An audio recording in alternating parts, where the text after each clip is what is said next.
Bon bah, salut, c'est Lisa. Euh, je pense que ça fait un peu plus d'un mois que j'ai lancé ma dernière vidéo. Mais bon, pour mon excuse, j'avais quelques bonnes raisons. J'avais des choses à faire. Donc, en gros, c'est l'école en fait, les cours, les examens. Euh, Ça m'a pris assez de temps. Et je me suis dit, bah, chacun a ses priorités. Moi, mes priorités, c'était de valider mes matières. Donc du coup, je n'ai pas couru, je me suis pas forcée pour faire des vidéos, sachant que j'ai mes cours et mes examens qui m'attendent avec mes projets en fait. Donc là, je n'ai pas vraiment de temps libre, mais je me suis juste rendu compte qu'au final, je n'aurai jamais de temps libre. Donc autant juste manager mon temps pour pouvoir mettre YouTube et tout ce que j'ai à faire. Du coup, là, c'est un petit chat. Qu'est-ce qui se passe? Où est-ce que j'étais pendant tout ce temps? Qu'est-ce que j'ai fait? Qu'est-ce que je prévois de faire? Voilà, c'est une petite discussion. J'ai la clim et je suis là à me ventiler. Genre, why? Ah, la lumière de... Ouais, je mélange comme pourquoi j'ai chaud. Bref, euh, du coup, où est-ce que j'étais? Euh, Déjà, j'avais dit que j'avais une vidéo, en fait, dans la description de la dernière vidéo, j'avais dit que je devais poster une autre vidéo. Seulement, c'est une vidéo qui me demandait beaucoup de recherche. En fait, tout simplement, c'est une vidéo sur le Met Gala où justement, par rapport au thème, je donnais en fait mes commentaires par rapport au vêtements, tout ça là. Mais vu qu'il fallait faire beaucoup de recherches pour savoir quel designer qui a porté les noms, ne pas me tromper sur leurs activités, tout ça, avoir toutes les informations, je voulais vraiment faire une vidéo de qualité. Ça me prenait du temps et il y avait beaucoup de personnes. Je ne voulais pas faire juste non plus une vidéo des gens les plus populaires ou de 10 15 personnes. Non, je voulais vraiment quelque chose, un éventail de choix, on va dire en quelque sorte, ou un certain nombre en fait, de participants pour avoir quelque chose de beaucoup plus euh, euh, réaliste en fait, au lieu de juste prendre un échantillon vraiment infime des participants de ces célébrités là.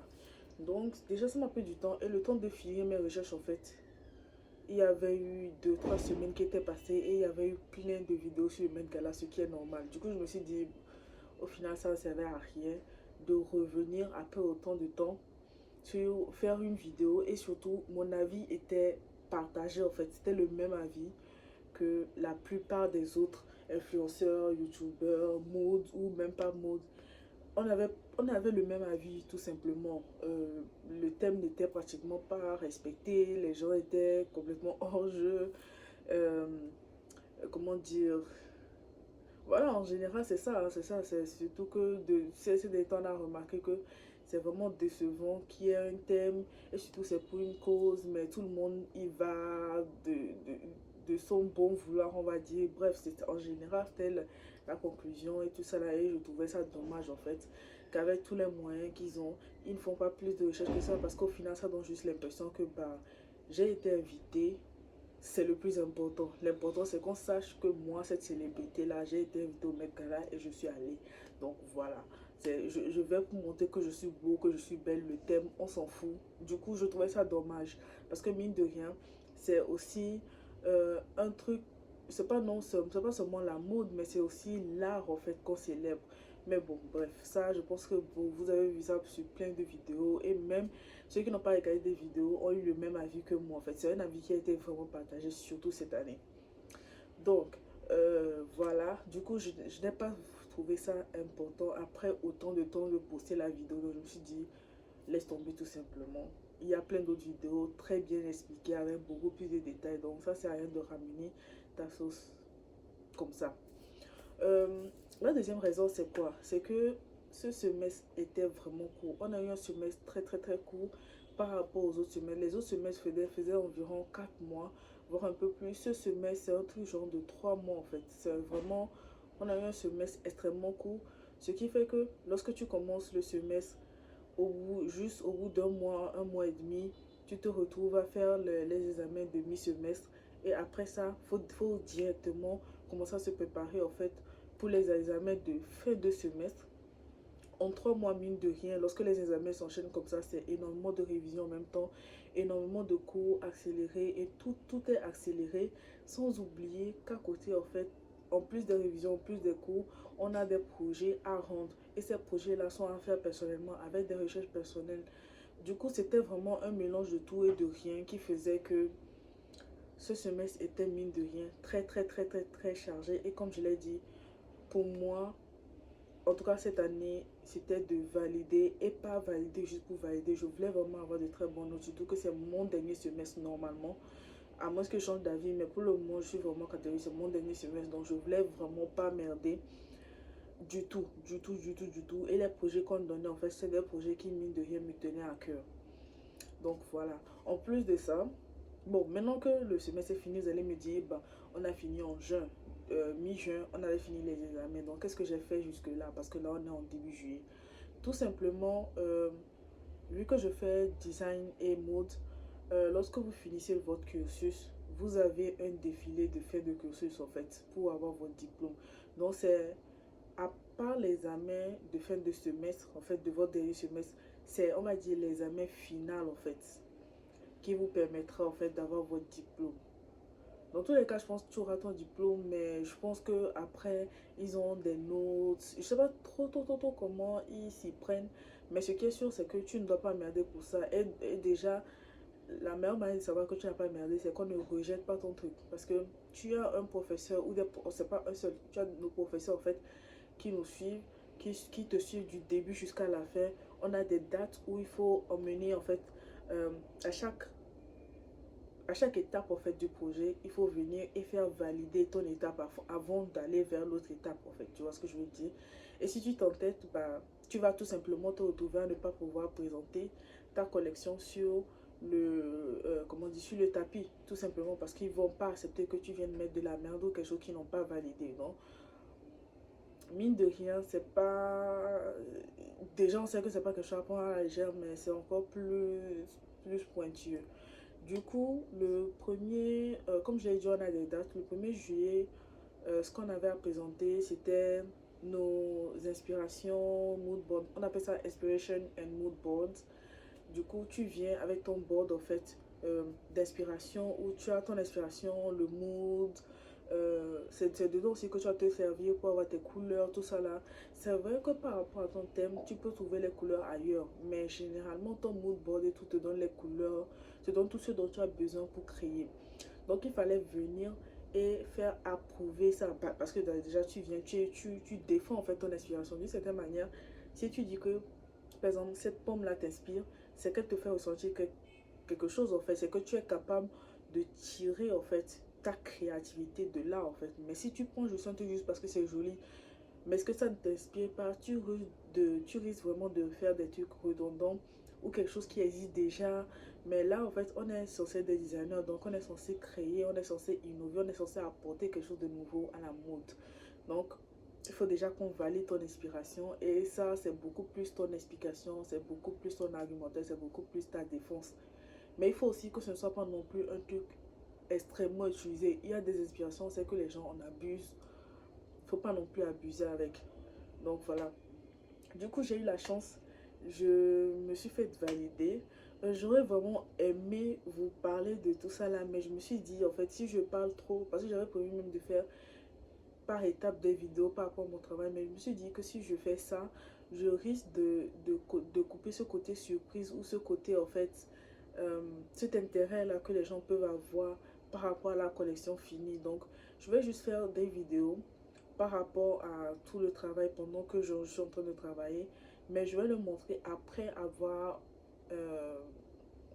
après le défilé en fait, tout simplement pour que les gens puissent voir le processus par lequel je suis passée pour pouvoir avoir la collection que j'ai eue en fait après le défilé. Donc je vais vous montrer ça, mais ce sera en septembre puisque le défilé se passera le 10 septembre. Le lieu n'est pas encore sûr, la date c'est clair, mais le lieu n'est pas encore sûr parce que par rapport à nos collections, tout ça là, on va choisir le lieu, par rapport au nombre de personnes qui vont venir. Donc tout ça là, c'est un truc à prévoir, mais c'est pas pour maintenant. Du coup, là, comme je l'ai dit, on a fini la phase inspiration, inspiration and mood boards. Et le 15 juillet, en fait, on va présenter nos designs, en fait, par rapport à tout ça là. Donc ça, c'est la partie qui me fait le plus peur. Parce que, encore, tu as une inspiration, d'accord, mais il faut que les vêtements que tu, ou que ce soit les accessoires, les vêtements, en tout cas ce que tu proposes, qu'on puisse trouver ton inspiration dedans, que ce soit dans le côté, que ce soit dans l'idée ou dans le visuel. Il faut qu'on soit capable de faire un lien entre tes designs et ton inspiration. Parce que c'est logique, si tu t'inspires de ça, il faut qu'on retrouve des traces de ton inspiration dedans. Et c'est le plus compliqué, je trouve. Pourquoi? Tout simplement parce que euh, sur Internet, en fait, il y a tellement d'informations, surtout maintenant avec les réseaux sociaux et tout. Tu vois énormément de choses qui t'impressionnent. Et si tu ne fais pas attention, inconsciemment, tu vas juste designer des trucs qui existent déjà. C'est vrai qu'en même temps, on ne peut pas non plus se dire qu'on va créer à 100% quelque chose de complètement nouveau. Mais il ne faut pas non plus que ce soit du déjà vu en fait. Je ne sais pas si vous comprenez le truc. Il faut quand même qu'il y ait un petit quelque chose de nouveau. Même si on sait que généralement une robe c'est une robe. Une robe mini c'est une robe mini. Une robe longue c'est une robe longue. Une robe trois quarts c'est une robe trois quarts. Sur un pantalon c'est un pantalon. On sait ça. Mais qu'est-ce que tu apportes de nouveau en fait? Il faut penser à ça sans malheureusement tomber dans du déjà vu. Et ça, c'est extrêmement important. Déjà, ne pas tomber dans du déjà vu. Sinon, c'est comme si tu copiais en fait des designs préexistants. Et il faut aussi qu'on retrouve les traces de ton inspiration dans ton design. Donc, pour moi, actuellement, je prends vraiment mon temps. Genre, je me réveille le matin, je mange, je nettoie un peu à gauche, à droite, je réfléchis, je dors. Je regarde mon mood, inspiration board, je prends des notes.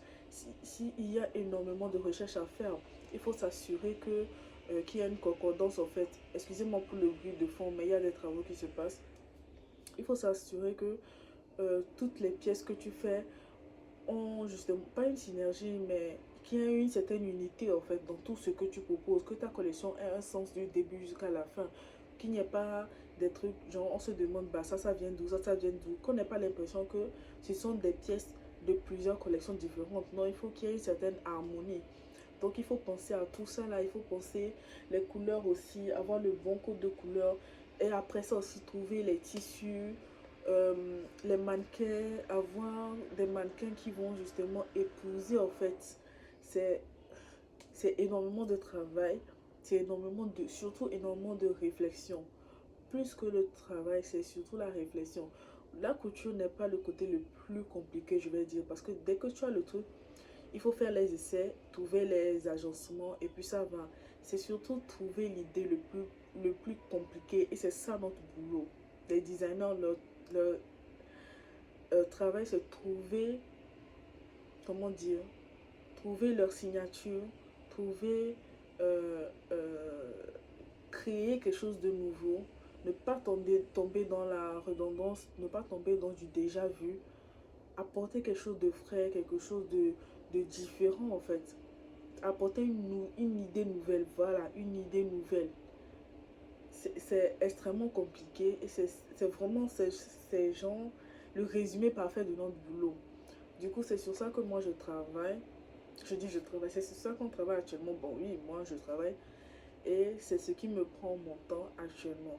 Mais je vais quand même faire l'effort de faire beaucoup plus de vidéos parce que mine de rien, là je suis à la maison. Je vais à l'école, c'est vrai, mais c'est vraiment selon mes envies ou selon ce dont j'ai besoin. Si je sens que j'ai besoin d'être à l'école, d'être dans un cadre assez sérieux, j'y vais. Si je sens que j'ai besoin de beaucoup de connexions, bah, je vais profiter de la wifi là-bas.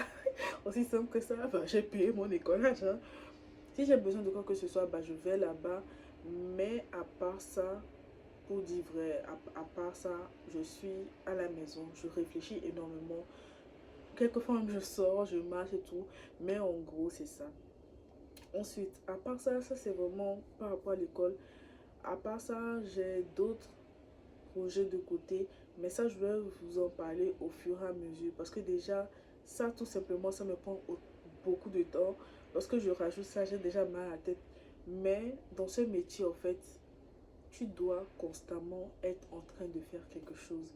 Sinon, tu finis par être oublié très rapidement. Constamment, constamment, constamment. Il faut qu'on te voit là, il faut qu'on te voit là. Et à chaque fois qu'on te voit, il faut que tu viennes avec du boom. Et ça, c'est le côté le plus difficile en fait du métier. C'est vraiment le côté le plus difficile du métier. Mais j'aime beaucoup. J'aime beaucoup, honnêtement, j'aime beaucoup. Surtout lorsqu'à la fin, tu as le résultat final, tu as le défilé, tu as les gens qui viennent vers toi, qui sont intéressés par ton travail. Tu oublies même les heures de travail, en fait. Tu oublies l'argent que tu as dépensé parce que c'est énormément d'investissement. Actuellement, nous sommes des élèves, donc chacun finance de lui-même, en fait, son travail. Mais après, euh, tu auras l'occasion d'avoir de la clientèle, les revenus vont rentrer, tu vas réinvestir et tout ça là. Mais pour le moment, on va dire que, c'est pas on va dire pour le moment, c'est vraiment, tout est sur ta tête. Mais c'est ce qui va te permettre en fait de te lancer. Donc c'est un effort qui, je vais pas dire, va directement payer hein, parce qu'on ne sait jamais. Tu sais, c'est le monde de la mode. Tu peux faire quelque chose, être super fier de toi et arriver, la critique va te casser. Combien de fois on n'a pas fait des, on n'a pas proposé des choses, que ce soit des collections illustrées, c'est-à-dire des dessins comme des gens le préféraient, ou des collections bah, cousues, mais genre en classe, et on s'est fait descendu par les profs. C'est normal, disons, c'est pas parce que toi tu aimes que tout le monde va apprécier, on va t'applaudir. Mais en même temps aussi, c'est ça le challenge en fait. Tout faire pour que les gens apprécient en fait. Tout faire pour que les gens apprécient. Parce que c'est ce qui va te faire vendre et c'est ce qui va te faire monter. Mais bon, en tout cas, j'espère que vous serez avec moi pour l'aventure, voir bah, comment je vais grandir et tout ça. Je viens de me rappeler que j'ai des lunettes de soleil sur la tête. Ne me demandez pas pourquoi, mais j'ai commencé à développer un kiff pour ça. Parce que déjà de base, je ne suis pas quelqu'un qui pose vraiment des... Si vous me voyez porter des lunettes, surtout j'ai des verres dorés, ce sont mes verres médicaux. À part ça, j'ai du mal avec les lunettes parce que j'ai l'impression de ressembler à un clown. Je sais que c'est pas forcément réel, mais j'ai toujours l'impression de ressembler à un clown. Donc, je préfère ne pas mettre des lunettes de soleil. Mais c'est pas récemment, j'aime beaucoup ce style de juste mettre les lunettes là. Ça sert strictement à rien, mais je trouve que ça rajoute un petit quelque chose bon. J'espère que je ne me trompe pas. Et du coup, quelquefois, vous me voyez à l'école. Bon, vous me voyez, mais les gens qui me voient à l'école, j'ai mes lunettes de soleil là et j'ai mes verres médicaux là. Du coup, ça ressemble à rien parce que j'ai deux verres, mais bon, c'est mon petit truc. Et aussi, euh, qu'est-ce que je voulais dire? Le, euh, L'inspiration que j'ai utilisée, c'est quelque chose qui me tient à cœur parce que c'est mon esthétique en fait. Malheureusement, on le dit tout le temps, hein, je le dis tout le temps, si j'avais assez d'argent, j'allais avoir une esthétique de ouf. Parce que j'ai mon idée en fait, j'ai l'idée du type d'esthétique que je veux. C'est pas quelque chose, peut-être que ça existe, mais je n'en ai jamais entendu parler. Parce que moi je dis jamais ça, ça n'existe pas. Parce que on est quand même 8 milliards. Tu vas te dire que bah, ça c'est un truc que j'ai inventé, mais tu vas te rendre compte que quelqu'un d'autre a déjà pensé à ça et a même déjà vulgarisé ça. C'est juste que tu n'as jamais entendu parler de ça. Donc, je n'ai jamais entendu parler de ça, mais c'est vraiment ce qui me décrit le plus et c'est ce dans quoi je me reconnais le plus. Donc, je veux vraiment pas foirer en fait cette collection-là. Parce que c'est vraiment mon esthétique. Je veux vraiment rendre cette esthétique, c'est une esthétique, voilà, cette esthétique-là vivante. Je veux vraiment euh, dire aux gens, hey, ça c'est mon esthétique en fait. Ça c'est comment je me définis vestimentairement parlant. Parce que moi, même si je suis dans le domaine de la mode et tout ça là, je suis à 100% de ces personnes-là qui croient que l'habit ne fait pas le moine. C'est pas parce que je m'habille tant que tu dois me mettre dans telle catégorie. Non. Mais je crois au fait qu'on a une identité visuelle. Une identité visuelle, oui, dans le sens où, même si tu vois pas mon visage, juste en voyant mes vêtements, tu sais que c'est moi. Tout simplement parce que c'est ce qui me caractérise. Mais ça ne caractérise pas, en fait, ma personne ou ma personnalité, voilà, tout simplement. Donc, voilà. Du coup, vous verrez de quoi il s'agit. Pour ceux qui me connaissent, ils ne seront pas si choqués que ça, surtout par rapport à la couleur. Mais par rapport au reste, ça peut être assez intéressant à découvrir. Donc, voilà. Donc, en gros, euh, voilà ce qui se passe un peu dans ma vie. Euh, À part là, j'ai beaucoup parlé de tout ce qui est... comment on appelle ça? Professionnel, hein. Mais je ne vous ai pas parlé de ma vie spirituelle. Tout simplement, pour ma vie spirituelle, c'est vrai que ces derniers temps, j'en parle très très très peu. Avant, j'en parlais énormément. Quand je dis énormément, c'est genre énormément. Tous les jours, j'avais des versets bibliques et tout ça, ça. Mais après, je me suis un peu calmée. Pas parce que je n'y crois plus, au contraire, je crois même Dieu comme faire. Mais tout simplement, je crois vraiment en Dieu. Hein. Je crois vraiment en Dieu, je confesse mon Dieu Jésus. Euh, le problème, c'est que j'ai commencé à vraiment remettre en question ma manière d'évangéliser. Parce que j'avais l'impression que, c'est pas j'avais l'impression, mais je me suis rendu compte que au lieu d'évangéliser, je jugeais en fait. Je jugeais énormément. Et ça, c'est un truc que beaucoup d'entre nous chrétiens, c'est une erreur que nous faisons énormément. Nous jugeons plus que nous évangélisons. C'est-à-dire, en nous cachant sous le prétexte de, on parle de la bonne nouvelle et on essaie de faire comprendre aux gens ce qu'ils font de bien, ce qu'ils font de mal par rapport à l'enseignement de Jésus, on finit par être des gens qui lancent la pierre en fait. Et je me suis dit non en fait, lorsque je me suis rendu compte de ça, je me suis dit non, je ne veux pas être ce genre de personne. Je ne serais pas venue à Jésus si on m'avait évangélisé comme ça en fait. Et je pense que personne, au contraire, j'ai même repoussé beaucoup de gens autour de moi. Ce qui fait que, tout simplement, beaucoup de gens, à chaque fois qu'ils me voyaient poster tout ce qui était par rapport à ma relation avec Dieu et tout ça là, parce que moi j'appelle ça une relation avec Dieu, je n'appelle pas ça une religion. Faut dire que tout ce qui est par rapport à une religion, je ne suis pas vraiment pour la religion. Bon, ce que je disais avant de revenir par là, c'est que tout simplement je me suis dit, à force de juger, j'ai fini par rendre les gens hostiles au message même que je pensais prôner. Du coup, je me suis un peu calmée. Je suis retournée d'une certaine manière vers le monde. Mais je me suis rendu compte que, en m'adoucissant un peu sur mon propos et sur ma manière d'être, bon, clairement, il y a des choses dans lesquelles je suis retombée, c'était des conneries. Je ne vais pas dire que non, faut retourner vers le monde. Mais ce que je veux dire par là, c'est que, en m'adoucissant un peu, c'était plus facile pour moi d'évangéliser. Aujourd'hui, j'ai des amis, c'est très très très facile pour moi de leur parler de Dieu, tout simplement parce que ce soit par rapport à mon comportement ou par rapport à ma façon de parler, ils ne se sentent pas jugés. Ils ne se sentent pas jugés et ils m'écoutent en fait. Ils écoutent vraiment, même s'ils ne mettent pas en pratique directement, ils acceptent d'écouter. Et comme on le dit, c'est pas nous qui convertissons, hein, c'est le Saint-Esprit qui convertit, qui touche au cœur. Mais c'est à nous de semer en fait la graine. Du coup, je reviens par rapport à la religion. Il y a une chose euh, que je défends, corps et âme, maintenant, c'est avoir une relation avec Dieu et non être dans une religion. Qu'est-ce que je dis par là?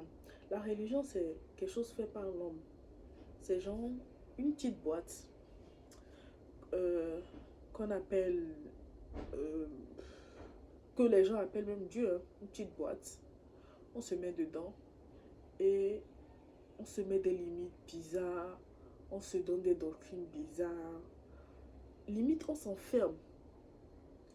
Et on se rend tout simplement compte qu'en se mettant dans cette boîte, on est même à l'écart de Dieu en fait lui-même. Celui qu'on pense prier, on est complètement à l'écart.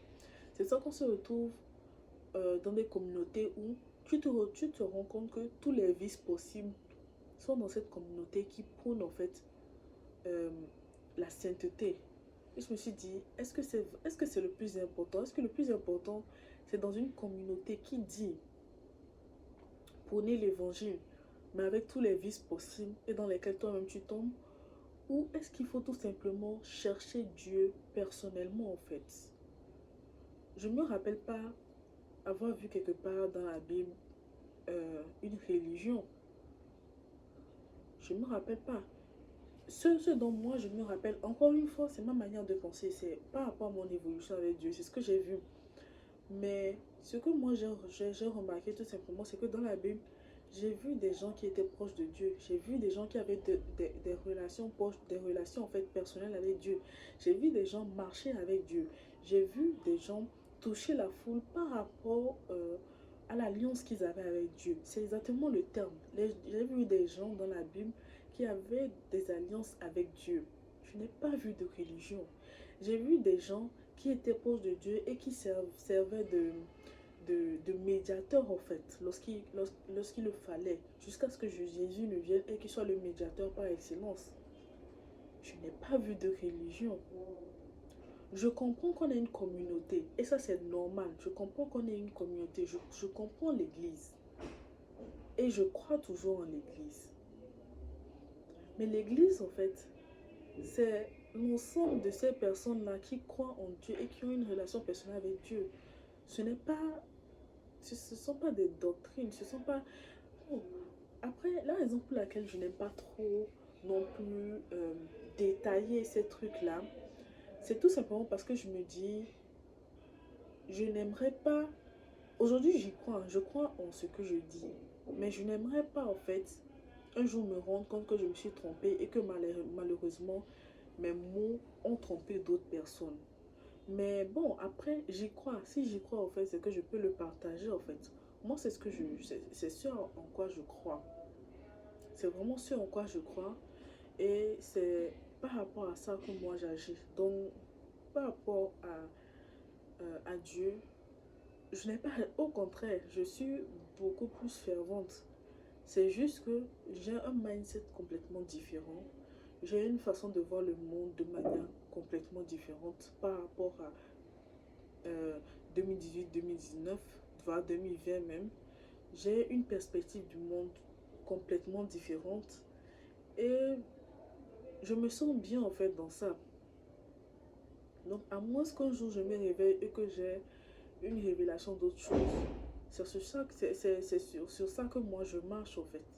C'est vraiment sur ça que je marche. Et je suis tout le temps en train de me remettre en question. Récemment, j'ai vraiment foutu la merde. Il me l'a fait comprendre, mon Dieu me l'a fait comprendre. Et je me remets lentement mais sûrement sur le droit chemin. Mais ce qui est sûr, c'est que à la fin, ma question c'est, qu'est-ce que Dieu attend de moi? Est-ce que je suis sur la bonne voie? Si oui, tant mieux. Sinon, qu'est-ce que j'ai à faire? Qu'il me le dise et que je le fasse. C'est le plus important pour moi. C'est la chose la plus importante. Plus que d'avoir une communauté, blablabla. C'est la chose la plus importante. Avoir une communauté chrétienne dans laquelle on grandit, c'est important. Ne pensez pas que je suis en train de cracher dessus, non. C'est vraiment, vraiment, vraiment important. Parce que quelquefois, même quand je suis en train de tomber, les autres le remarquent vite et te rattrapent rapidement. C'est extrêmement important. Mais ce n'est pas plus important que d'avoir une relation personnelle solide et une alliance solide avec Dieu. Ça, je ne troque pas ça en fait. Donc ça, c'est mon avis. Et aussi longtemps que je mettrai pied dans une église et que je ne sentirai pas mon cœur m'attacher à cette communauté-là, je ne resterai pas. Et je n'aurai pas. Parce que si tu ne fais pas attention, tu risques de ressortir avec tous les vices qui sont dedans. Et ça, c'est quelque chose que je ne veux pas faire en fait. C'est vraiment quelque chose que je ne veux pas faire. Je préfère faire mes bêtises personnelles, que je me tire l'oreille, que je revienne, plutôt que de retomber dans une communauté, retomber dans des doctrines bizarres et me perdre. Et perdre cette alliance-là que j'ai avec mon Dieu.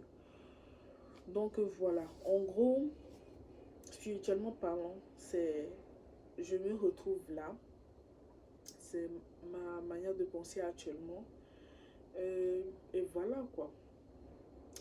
Donc, bon, je pense que je ne vais pas trop m'attarder. Je pense que j'ai assez parlé. Je vais regarder d'autres choses pour d'autres vidéos.